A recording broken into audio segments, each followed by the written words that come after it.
नमस्कार, मैं अमित कुमार। आप देख रहे हैं रिपब्लिक बिहार लाइव। आज बात करते हैं दरभंगा प्रमंडल की 3 लोकसभा सीटों के बारे में, जहां से इंडिया और एनडीए अलायंस किस किस को अपना उम्मीदवार बना सकती है, किस साथी के उम्मीदवार को बना सकती है। फिलहाल ये जान लीजिए, दरभंगा से 2019 में एनडीए बीजेपी के उम्मीदवार गोपाल जी ठाकुर सांसद बने, अब्दुल बारिक सिद्दीकी को हराकर।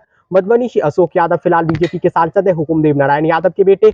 और तीसरा झंझारपुर सीट, जहां से रामप्रीत मंडल चुनाव जीत कर आए हैं जेडीयू के टिकट से। लेकिन अब इन सीटों को समझिए कि 2024 में क्या हो सकता है। दरभंगा सीट से गोपाल जी ठाकुर उम्मीदवार बनने की कोशिश में है।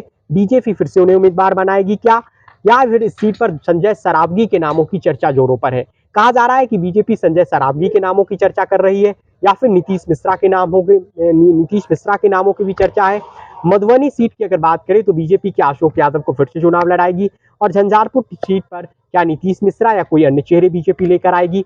इसके अलावा जेडीयू अलायंस की तरफ अगर जाइए, इंडिया अलायंस की तरफ, तो दरभंगा से संजय कुमार झा, जो नीतीश सरकार में जल संसाधन और सिंचाई मंत्री है, वे चुनाव लड़ना चाहते हैं, उनके नामों की चर्चा ज्यादा है। मधुबनी सीट से अब्दुल बारिक सिद्दीकी आरजेडी की तरफ से चुनाव लड़ सकते हैं, और झंझारपुर सीट जेडीयू ही लड़ेगा। और रामप्रीत मंडल या उनके के बजाय अजय कुमार मंडल या प्रवीण कुमार मंडल के नामों की चर्चा जेडीयू की तरफ से है। लेकिन बात करते हैं, गुलाब यादव एक एक्स फैक्टर है झंझारपुर की राजनीति में।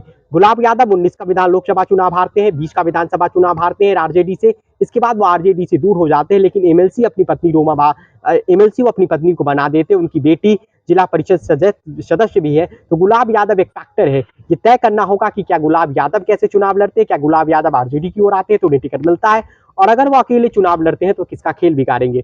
वैसे दरभंगा से कोई ब्राह्मण, मधुबनी से कोई अति पिछड़ा, और झंझारपुर से कोई ब्राह्मण चेहरा बीजेपी चुनाव लड़ा सकती है। एनडीए तीनों सीट पर शायद बीजेपी खुद ही चुनाव लड़े।